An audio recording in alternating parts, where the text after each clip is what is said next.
Welcome, everyone, to the 10th episode of the Asian Pacific American Medical Student Association podcast. From roundtable discussions of current health topics, to recaps of our panels with distinguished leaders in the healthcare field, to even meeting current student leaders within the organization, this is White Coats and Rice. My name is Annie Nguyen, and I'm a postbac at Stanford University and a member of the leadership committee here at APAMSA. I'll be your host for today.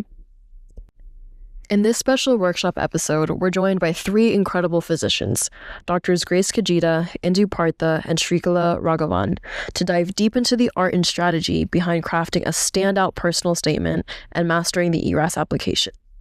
Whether you're prepping for residency applications yourself or mentoring students who are, this episode is packed with invaluable advice, real-world insights, and actionable tips to help your story shine. From do's and don'ts to what program directors are really looking for, our panel covers it all with warmth, honesty, and unmatched expertise. Today's episode was moderated by Tanvi Chitre, a medical student at the California Health Sciences University, and Mason Zhu, a medical student at the Georgetown University School of Medicine. Both are members of the 2024 Leadership Committee. Welcome to our personal statement workshop. We're so glad to have you here. And we're really glad to have our three amazing speakers who will be answering all your questions and sharing all their knowledge about the residency process. And this workshop is brought to you by the National APAMSA Leadership Committee. So hope you enjoy. So our three speakers are Dr. Grace Kajita, Dr. Sreekala Raghavan, and Dr. Indu Partha. And they'll be talking about different aspects of the residency application and also doing a Q&A with everyone at the end. Dr. Raghavan, if you wanted to introduce yourself. Sure, thanks so much. I'm Sri Raghavan. I am an associate program director for internal medicine residency at Mount Sinai Morningside and West, which is in New York. I'm excited to be here and joining us. Great. Thank you for coming. And Dr. Partha. Hi, everybody. I'm Indu Partha. I am also an associate program director for our internal medicine residency program here in Tucson at the University of Arizona College of Medicine. Super excited to be here, and I'm thankful to the organizers for putting on this event. Great. We're so glad to have you. And finally, Dr. Kajita. Sorry, I had a little trouble unmuting there. Hi, everyone. It's nice to meet you all. I'm Grace Kajita. I am the program director for the internal medicine residency program at Montefiore Medical Center, specifically the Wakefield track. And for those of you who don't know where we are actually in the Bronx, New York. So thanks so much. Perfect. Thank you all. So this is a little snapshot of what we'll talk about in this presentation. We'll cover letters of reg, experiences, and the personal statement. And then lastly is the Q&A. So we'll start off with Dr. Partha for the letters of reg. All right. Thank you so much, Tanvi, and Mason and Rihanna for the invitation. And I'm super excited to talk to you guys about letters of recommendation. I think a couple of things I'd like to go over is when to ask for these recommendations, who to ask for the recommendations, and what to ask them to actually do for you. So I think one of the hardest things for any student is just the anxiety that is related to asking somebody for a letter of recommendation. And I wish there was a way I could tell you that, this is an easy thing. I think depending on different people's personalities and their interactions with their faculty and attendings, it can be easier for some, harder for others. But I want to reassure all of you guys that from a faculty standpoint, we all recognize when it is time for applications to be turned in. We understand and know that our students are going to need letters of recommendation from us. I think those of us in internal medicine, especially as one of the core clerkships, are quite used to having students approach us. So I don't think you need to worry that this is a shocker to an attending that you're going to be asking. And so at least feel a little bit reassured in that. Why is it important to ask the right people and make an effort to get a good letter of recommendation? Is truthfully, you really want it to be a personal and non-generic letter. Yes, letter writers are doing a lot of letter writing during application season, but there are ways, and I'll go over some of those tips that I can offer you to help you create a more personalized letter for yourself.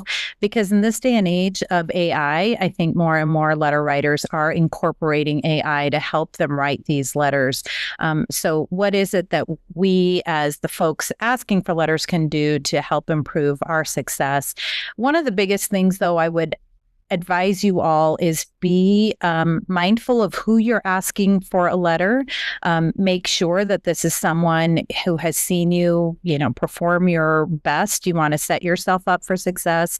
And it's totally appropriate when you're first meeting and attending on a clerkship that you need a letter from, is just to straight up at the end of your first day to say, Dr. So-and-so, I would really like to get a letter of recommendation from you at the end of this week because I'm applying for residency in XYZ. What would you recommend, or what would you like to see for you to feel comfortable writing me a very strong letter of recommendation? And that's going to be a clear ask. You kind of want to make it apparent to your writer that you're going to ask for a letter. You want them to know if you're applying into internal medicine or surgery, or what type of residency program you're applying to. And once you take that next step and reach out with a letter in follow-up, you can most certainly be a little prescriptive on what your hopes are of what they would like, what you would like them to focus on. For instance, you might have one attending who really saw you at your best in your interactions with patients and your clinical care. You might have another attending who you've done research with, who can really speak to your scientific prowess, and another one perhaps who you did some type of procedural elective with, who can speak to your technical skills. So it's perfectly okay and appropriate to ask each letter writer to focus on perhaps a different aspect of your skill set to highlight for your future programs to review. So you've settled with Dr. So-and-so that they're going to be willing to write you a letter. And so when you write them a formal request via email, it's helpful to be ready with all the information that they would need from you. And this is that kind of helpful information. You want to send your CV, you want to send a personal statement so they understand all that you have done already, what your personal statement and your ideology is. I know you guys will be getting some good tips here on what to include in that personal statement. What I tell my students to include, or residents when they're applying for fellowship, is do you have evaluations that are from other rotations, from other classes that speak to how well you've done? All of that information can help show your letter writer what a well-rounded student you are, and I would include all of those. I would be very clear on what your deadline is. I need this letter to be submitted to ERAS by whatever. My tip would be to put that deadline a week or so before your actual deadline, so you're not scrambling towards the end. Perhaps ask them if it would be okay for you to send them periodic reminders. A lot of letter writers truly want to do right by their students, but just are so busy that they would actually appreciate getting some reminders. And lastly, I would encourage you to provide some answers to some questions that I'll review over to help you personalize your letter. If I could get the next slide. I didn't want to over text this, so I'm going to read these off, and you guys, if you feel like this could be of help, can note them down. I want to credit Dr. Kimberly Manning for this idea. I've used it a lot for my letters that I've written, and it's really helped me create some personalized letters. What I would do is, when you write to your letter writers, you can tell them, my mentor suggested I provide you some of these answers to help you in your letter writing to make it easier for you. And the questions I have my students answer is, what are your strongest attributes and what are you most proud about yourself? What have you done that could set you apart from other applicants? How would your peers or teammates describe you? What would you want to make sure the programs know about you and your candidacy? And then this is an optional one. What hardships, if you're open to sharing, have you experienced that might cause you to be misunderstood? Again, totally optional, and different students have different experiences. And lastly, 3 words you would like to see in your letter in support of your candidacy. If you provide answers to this and send it to different letter writers, just a reminder, please change your answers for each letter writer so they're not all writing the same letter for you. But I have found utilizing my students' answers to be very helpful in me personalizing their letters. My last thing I would say is this isn't the time to be humble. Utilize impactful words and language and be clear about what you're proud of and what you have done.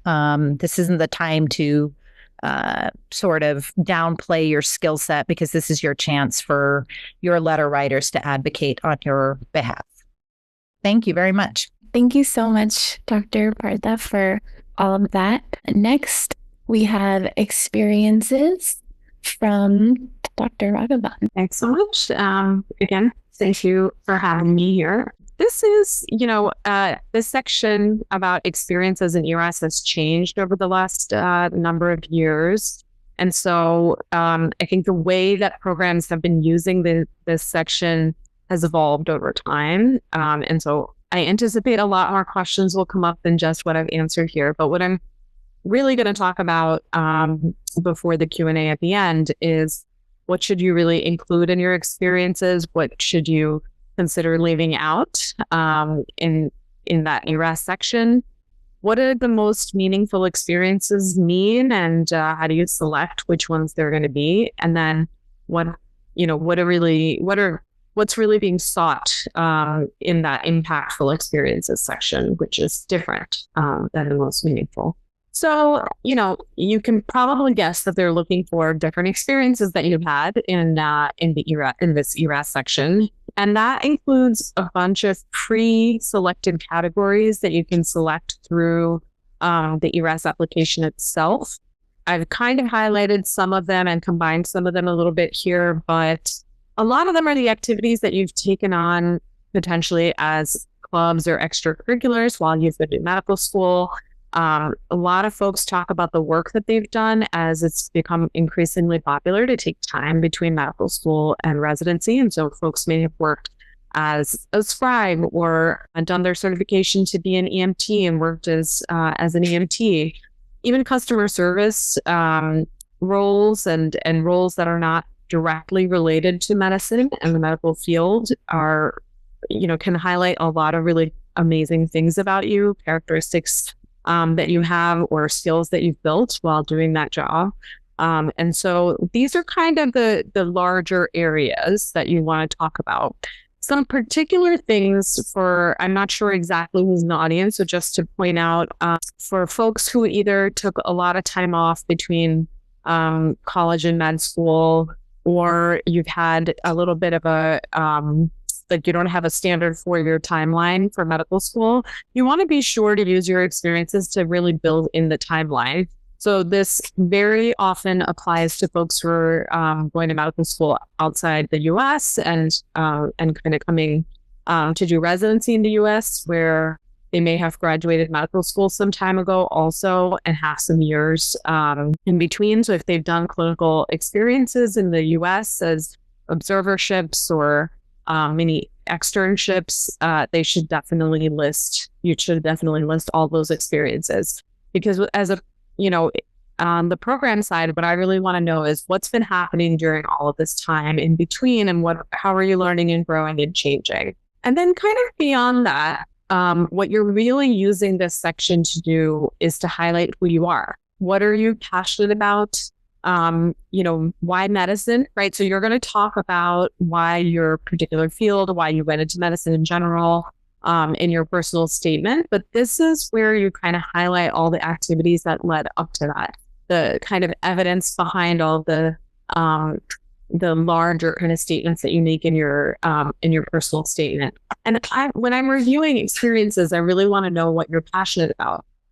So then, you've done quite a lot of things, I'm sure, over the last number of years. So how do you decide which are the ones that you're going to include? Because you can only include 10, and you can only mark 3 of those 10 as your most meaningful experiences. So I would, when you're really thinking about which those 10 are, you want to highlight things that highlight that passion, right? And you want to choose things where you've really shown some sort of a commitment. You certainly want, if you have had leadership positions, for example, these folks, lovely folks who are running this workshop today as part of APAMSA leadership.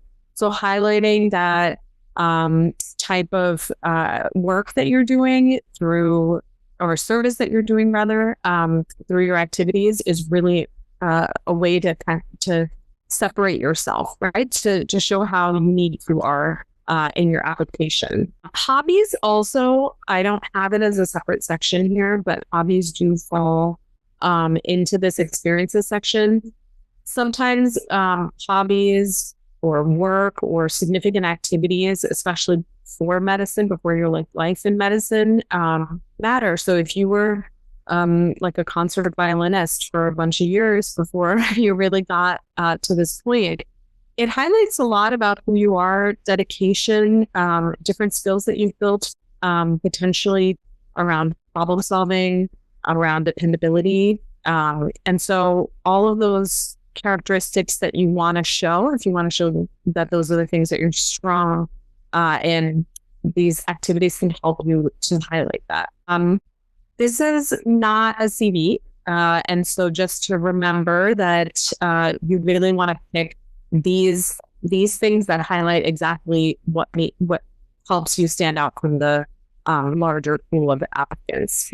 So then how do you move into selecting your most meaningful 3? Answering those questions that I mentioned a little bit earlier, like who are you, what are you most passionate about, and which were the activities that helped you grow the most? That's also really impactful when I read it. Not impactful in the most impactful experience that I'll talk about a little bit later. But when I'm reading an application and I see that somebody has a clear theme in the things that they've found to be meaningful, that they've really grown a lot through participating in particular activities, it helps me feel out whether this is somebody who's going to thrive in my residency program environment or not maybe enjoy taking care of the particular population that we take care of, or not, or want to focus on some of the additional opportunities that exist within my program. So I'm really looking not just for somebody who qualifies kind of on paper as like a top student. I'm looking for somebody who really wants to train with me and wants to be in the environment that my residents are in. They're going to have a great time and learn a ton of medicine and be a great doc at the end of it. So those are, the showing your growth through your meaningful experiences, I think, is a really great way to highlight who you are and how you fit in a particular learning environment. So what do you not want to include?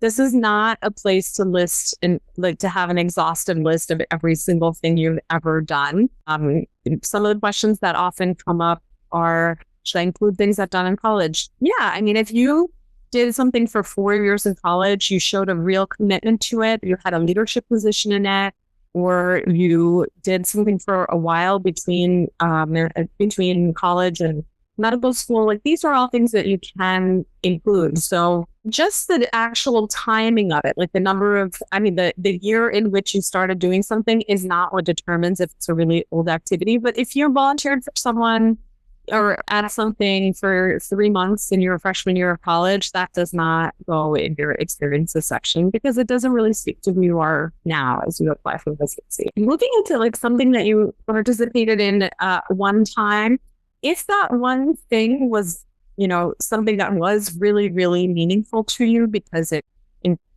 challenged you in a particular way and you grew, you could make a case for including something like that. But typically you want to show that you were really passionate about something and that it created an impact on you.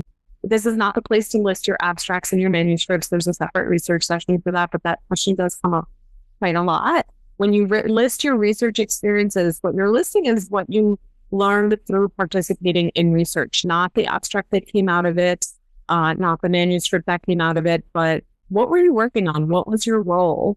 And so that moves into kind of the other not to include. If you really don't remember what you did in a particular activity, probably didn't mean so much to you. So don't put that down there. You will, anything on your ERAS application is fair game in your interview. And so if you put down something that you're not prepared to talk about, interviewers could be surprised and feel like, oh, you highlighted this as one of your 10 activities and you can't really talk about it. They'll question the veracity of the statement also. And so you don't want to get caught in that. And then again, not just that you don't remember your role, but that you can't describe the activity or the experience in detail, because when questions about experiences come up, it's often, what did you learn from that experience? How did you grow? What challenges did you face? And you need to be able to describe all of those things to be able to really show your passion and show how you stand above the crowd. And then finally, you don't want to overlap everything with your personal statement or with the content that you go over typically with your student advisor that goes in your medical student's performance evaluation or your SE. If they're all exactly perfectly aligned, you just have a lot of repetition in your application. So you want to, use this as an opportunity, this section as an opportunity to highlight other things about your commitments and your commitments. So the final question that really comes up about this section is that there is a separate question about impactful experiences. So meaningful is the meaningful experiences that you highlight, which are 3 of your 10 experiences, are the things that, you really want to show that you were passionate about. Impactful experiences, not everybody will necessarily have an answer to. What the question is really asking is whether you had any real obstacles during medical school or potentially the time before medical school, kind of leading into your career as you start. And so if there was something that really impacted your journey and maybe made that distance traveled greater, if they're, very commonly we see personal illness stories in this section. You may see other kind of socioeconomic difficulties of getting into a particular track or into medicine listed in the impactful experiences section. But by and large, most students are not actually filling out this section because this is not a standard section that we expect to see something in. This is a way to explain something that may have affected your path as you were on your way to where we meet you, and that you had to overcome. And so it helps us to see who you are a little bit differently and how you arrived at the place that you are at, and understand, what hardships you really had to kind of go through. And then just to remember that you don't have to explicitly state that your impactful experience had something to do with your meaningful experiences. But if you overcame a particular challenge and then you volunteered for a foundation that helps folks overcome such a challenge, or you have a leadership position and something like that, it's clear to kind of see that as a full circle without having to necessarily list it out in your application. Thank you so much for that comprehensive look on how to figure out what experiences to include. Finally, we have Dr. Kajita with the personal statement. So I am super lucky because I'm following 2 really excellent speakers who really have said so much about what makes the foundation of a personal statement, and you're going to see a lot of themes repeated in what I'm about to say. The personal statement, for some reason, has, at least in my experience, turned into this somewhat painful exercise that everyone leaves until the very end, just before they submit their application, because it feels big. And I want to let you know that you don't need to do that. You can start it right away. You can work on it in bits. It doesn't have to be painful if you just want to get started. The second thing I want to say about it that I've learned in my experience from talking to people who are applying largely for fellowship is that I think people feel that there's some sort of way that you can read the mind of the person who's going to be reading your personal statement and sort of craft something for that person. Note that this is a personal statement. This is about you. And honestly, all of us who are reading your personal statement really just want to know about you and know about what you care about and know why you're here. So don't feel that there is an absolute formula or that you're trying to, quote, game the system. Write your personal statement about yourself using many of the tips that have already been discussed. And so when I say make it personal, do all of the things that Dr. Raghavan just said about what you want to include. And keep it simple. You really don't need to include everything about your life as long as it's all really about you and in your voice. One of the things that we tend to do is we tend to be a little bit modest. Please give yourself credit for what you've done. You've made it this far. You are all really impressive people. Be proud of that. Share that. We want to know about that. And when in giving yourself credit, this is not about itemizing all of your accomplishments. This is about really saying something about yourself, particularly maybe what you've been proud of, what has brought you to medicine. Don't repeat your CV. And because you want this to be in your own voice, please do not use ChatGPT or AI. This is a whole new frontier. There are probably going to be better rules about how to use it in the future. It's okay if it doesn't sound like classic literature. This is you again. Okay? Be honest and don't stretch things to make it sound more impressive because let's say the Olympics are on. You can say, I played soccer in college, but you don't have to turn it into I was on the Olympics team, right? Because someone's going to ask you about it, right? Only include stuff that you can really talk about. It's okay on the same note to not have too much stuff in there. This is about quality stuff, okay? It doesn't have to be 2 pages. In fact, you want to keep it 1 page. You want to keep it tight. You want someone to read it for typos and proofreading and for how it's phrased, right? If your reader who's a friend maybe can be honest with you and faculty and say, this is kind of boring, you're kind of trying too hard, that's okay. That's why you're going to give yourself time from the beginning, because it's like crafting any good essay. It's going to take multiple rewrites. But don't be intimidated by it. You can all do it. You've all done statements like this before. Now, some people have some questions about how to format your personal statement. What do I start with? Is there any one way to do it? There really isn't. I usually tell people you can start with an anecdote if you like, but we are always, thank you for advancing the slide. And that's often what people do, and that to a point where it's almost become a formula, but it can be a positive. It's a good way to start, and maybe that's not where you end up. But the classic, to the point that as readers, we sometimes kind of all laugh in a kind way, mind you. Oh, this is familiar. We know where this is going. Fill in the family member had a heart attack, ended up in the emergency room. You did CPR in the field. They survived, and this is why you want to become a doctor. Okay, that's great, but it's not necessary. Some of you have never had this kind of crisis. You may have other reasons. Do not feel that you have to fit things into a formula. Similarly, I get asked this a lot, and I see it done well sometimes and not so well. Think about whether or not, if you want to start your essay with a quote from Dr. William Osler, because it's a medical quote, don't do it to impress us. Do your quote if it's something that really means a lot to you, okay? And the quote doesn't have to be a famous person, but we're also used to seeing the quote that my grandfather said, fill in the blank, that you should become a doctor, okay? You don't need to do that either, okay? If it means a lot to you and you can tell a story, which includes things about why you are the right person for this particular residency, go ahead, okay?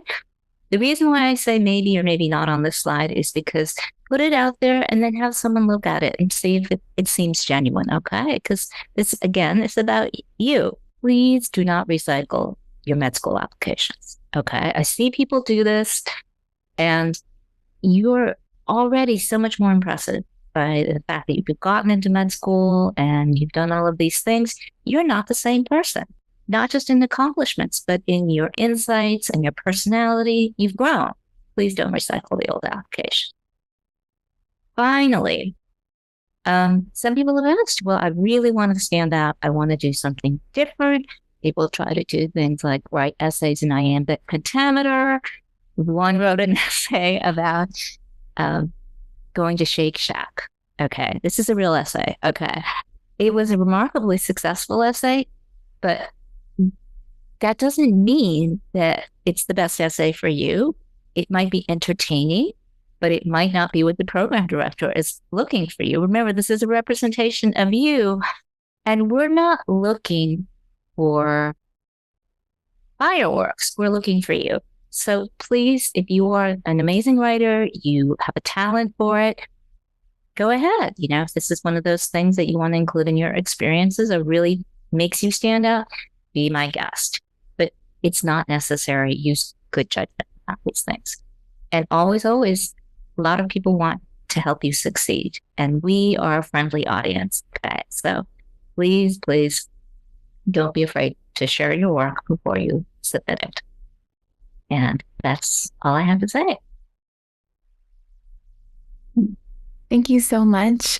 The personal statement is always a huge obstacle to overcome in these applications. So your advice is very helpful. Next, we have some FAQs. First, what to write for hometown, if anyone wants to address that. I might just speak up only because I think between me, Dr. Kajita, and Dr. Raghavan, I am from a program in a relatively smaller town and a less populous state. So the only advice here I would have is, we don't need 10 different hometowns of every place you have ever lived. However, where this can be somewhat useful for programs like mine in Tucson, where, yes, we do kind of look through and see what an Arizona connection might be, because, we want applicants who are really serious about coming here, is if you did not go to undergrad or medical school in a particular state or location that's a bit smaller, but you do have some connection, like maybe you did live here, between birth and sixth grade, I think that can be helpful to signal to a program in a smaller location that, hey, I actually do have some connection to Arizona. So me living in Iowa right now, applying to Tucson isn't as crazy as it might look, even though I went to undergrad in Michigan and medical school in Chicago, and I grew up in Iowa. That's where my permanent address is. So sometimes the hometown, if it's a legitimate connection to a place, might be a great way to sort of slide in a little bit of an indication to a program in a less popular location or city or state that you do in fact have a connection, a personal connection to that place. So if I could add a comment to that, people have lots of options. You can fill in more than one hometown, but going back to the whole issue of is it meaningful? Remember, someone's going to ask you about your hometown potentially. So make sure it really is a substantial connection to that town and not just the 2 months you spent there on vacation with your family because you want to impress someone. Okay. Next, is it useful to apply to many more programs than number of signals you have as an applicant? And geographic versus program signaling thoughts? I think this, so all three of us happen to be from internal medicine. And so I think the answer to this question really varies based on the specialty that you're applying into. In internal medicine, it's typical to apply to many more programs than the number of signals that you have. Most folks are applying pretty broadly, whether that's in a particular geographic region or not, or if they're just applying widely around the country. That's very normal in internal medicine. In other, in some really competitive fields, a lot of programs actually do look really mainly at the folks who have signaled them. So I know in dermatology, this is a significant way that folks try to limit the number of applications that they're reviewing. And so a lot of dermatology programs, especially in very populous cities, do use the signals as a way to essentially say, these are the folks that I'm going to really review first. They may continue to review after, but if they fill their number of interview slots with folks that have signaled them, those are going to be folks that are really getting that preference in a very competitive field. And then geographic versus program signaling, again, in very, very competitive fields, I think program signaling really carries the strength over geographic signaling, whereas in fields like pediatrics, family medicine, internal medicine, there are or kind of larger number of programs. Geographic signaling carries a significant amount of weight, because if there are a large number of programs in a particular field, in a particular area, you may not be able to signal all of the programs in that area, even if you're very interested in living in that particular area. And so programs that have, or specialties that have a lot of programs in a particular area may use geographic signaling, even maybe preferentially over program signaling. And then finally, the competitiveness, I guess, of the actual program itself also probably determines to some degree the answer. Okay, thank you for that. And finally, what is good etiquette for attending virtual open houses? Maybe Dr. Kajita, if you wanted to take that one. Sure, and I'm sure other people will have some opinions on this. I think the main thing is that you are present, that you are courteous to not just the faculty, but your colleagues. I found that at some open houses, it turns into a little bit of a competition to impress. Just if you have a question, ask, and certainly collaborate with your participants, because you're going to be seeing a lot of each other on the interview trail. It's important that you can start some of these relationships now. Do all of the appropriate things that you do on a Zoom call, and all of those things in terms of muting, not having a lot of noise in the background, those kinds of things that you would do in any type of meeting. I'm not sure what specifically this question was addressing. Maybe Rihanna, I think you were the one who brought it up. Is there anything in particular that we can answer for you?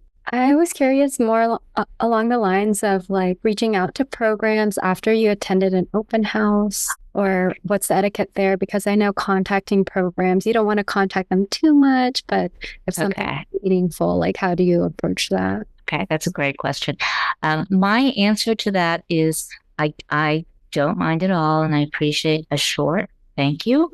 However, I would prefer that once you thank me, thank you, that you don't need to continually send more thank yous. I'm interested in this. I like this so much about your program. A simple thank you is more than enough for me, and I'm curious as to what the other faculty think. Yeah, I would agree. And I would say etiquette-wise, the thing to remember is, granted, there might be a lot of people online, but you can be remembered both for being positive and for being negative. Some of the residents who are online definitely give feedback of, oh, this one student was really, whatever, XYZ, either positive or negative. So if you're really serious about a program and are showing up to the open house, I would say bring your A game, know about the program, be a little bit ready with some really good specific questions to indicate, hey, I've really looked at your website. I know about your program. And those are ways to kind of set yourself up a little bit so that if like a chief resident is online, there's no faculty, that chief might say, oh, there was, a student named Rihanna. She really seemed very interested and super excited and polite. And, we'd love to have her, versus, oh gosh, there was this one student who all they were concerned about is how many vacation days they're going to get and what's the days off. And so just realizing that what you're saying can often really help, or sometimes, unfortunately, be negative for you. I also want to highlight that it's a little bit of like a first date situation, and that you are also assessing the program, right? This is usually your slightly more extended way of being able to hang out with some of the house staff who are currently in the program.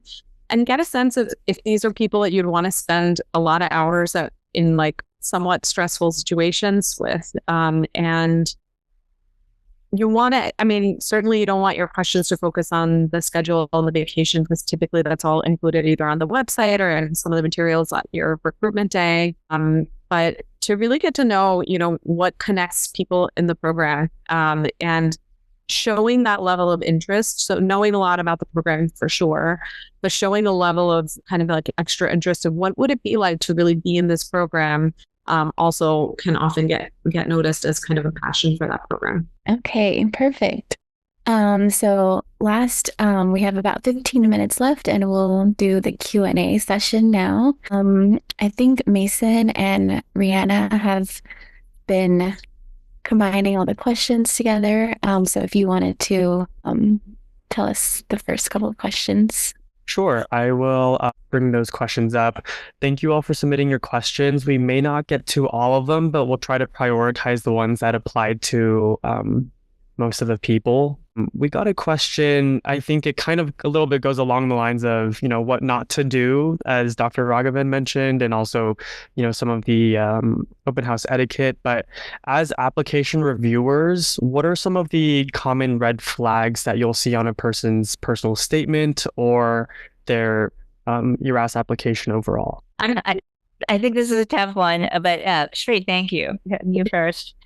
I'm just going to say that if there's something that makes you stand out in a particular way, like you had to repeat something, or there's going to be a statement about something that's not the most positive in your MSPE, which typically medical schools now allow you to see, even if you can't edit, that should be explained somewhere. And a red flag for me is not that actual thing, the like repetition of a clerkship or something like that. The red flag is really not knowing what happened, and potentially, as a reviewer, I think maybe the student didn't realize that this is really significant and didn't use it as a learning opportunity. But I want to see that there was a reflection about that particular experience.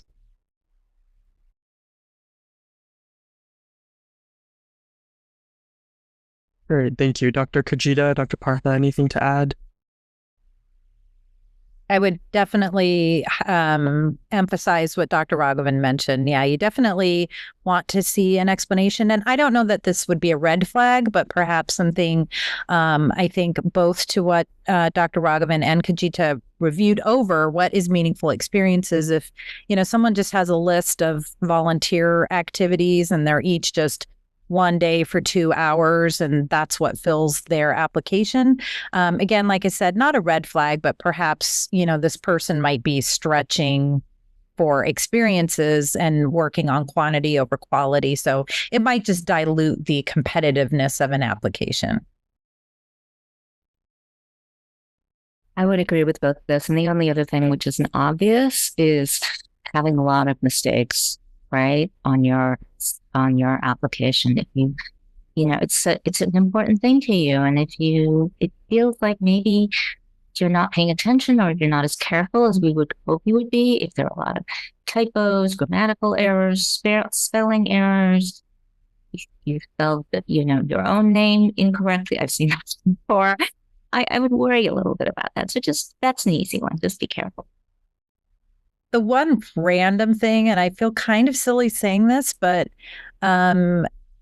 see what your picture is saying about you. Like, is it just a nice, nobody is looking for an expensive, fancy picture, but, do you have a nice expression on your face? Is your hair combed, and are you looking put together? For the most part, we see great pictures, but every so often we do see pictures that kind of grab our attention, and that might not be really the way you want to grab a reviewer's attention, is by a picture that's kind of standing out for being a little too dramatic, or somebody just threw something on and took a picture. Great. Great. Thank you. It sounds like, be forthcoming, be honest with your application, and also double, triple check your work. We received another question, a couple questions regarding the letters of recommendation. One of the questions was just asking what type of letter writers are recommended. If you have a research mentor versus clinical versus your clerkship director, and kind of what's the recommended number of letters to get. I mean, most oftentimes you'll need 3 letters of recommendation. One of them might be your, chair letter from your department. Different schools will have different people writing that letter. In our institution, it's our IM clerkship director, and it's co-signed by the chair. I would say most certainly you want somebody who's going to be in your field that you are applying to. So if you are applying to surgery, you need a surgeon. If you're applying to medicine, you need someone in medicine. You definitely want to look for people who are going to be able to write a good quality letter, not someone that was, they're super well known in their field, but I worked with them for 2 days. So for the sake of that, you don't want somebody to give you like a 1-paragraph meaningless letter just because they're a star in the field. So you really want to look for quality letters, and then from the specialty that you are applying to. And if you don't have all the letters from that specialty, usually it's going to be helpful to have, folks who've had more of your core clerkship experiences who have spent a little bit more time with you. But if you're really passionate about research and that's what your career is going to head towards, obviously I would definitely have your research mentor letter speaking to your skill set there. Great, thanks. And, just to piggyback off that question, someone else asked, kind of relating to quality of letters, for fourth-year med students who are doing sub-Is and they're rotating at your institution, if they don't feel like they're getting a lot of time with the PDs, should they still try to ask the PD, or should they try to focus their attention and ask the attending that they spent more time with? I tend to be a fan of the person who knows you better. I mean, a PD letter, PDs also, just so you know, they're cautious, right? Because, they know sometimes that their letters carry some weight.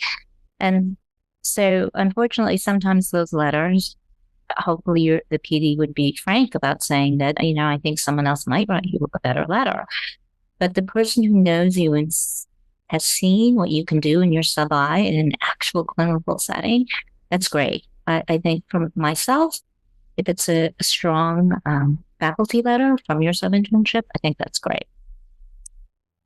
I would say the other part of that, and I agree with Dr. Kajita completely, is that in certain specialties that are smaller, a lot of the faculty will know each other from around the country because they network at conferences, and they've spent a bunch of time in that area of expertise. And so if they see a letter from someone that they know, even peripherally, they may reach out to that person and ask, like, what was it really like to work with this candidate that I'm really interested in?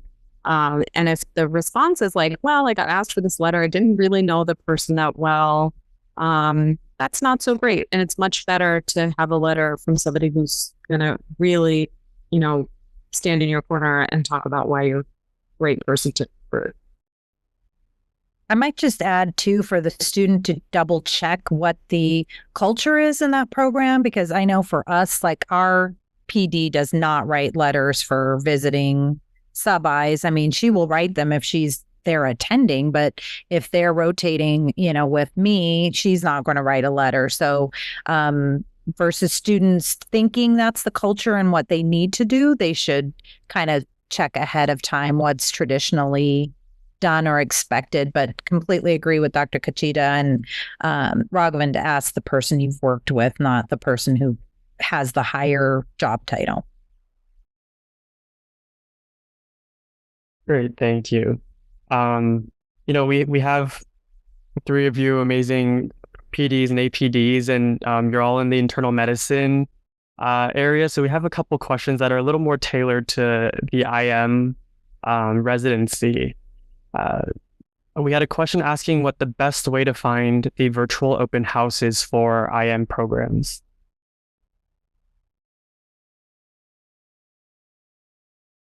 So there might be kind of different definitions of this because there are the kind of meet and greets when you've applied for a program. So that's going to come directly from the program and be highlighted to you.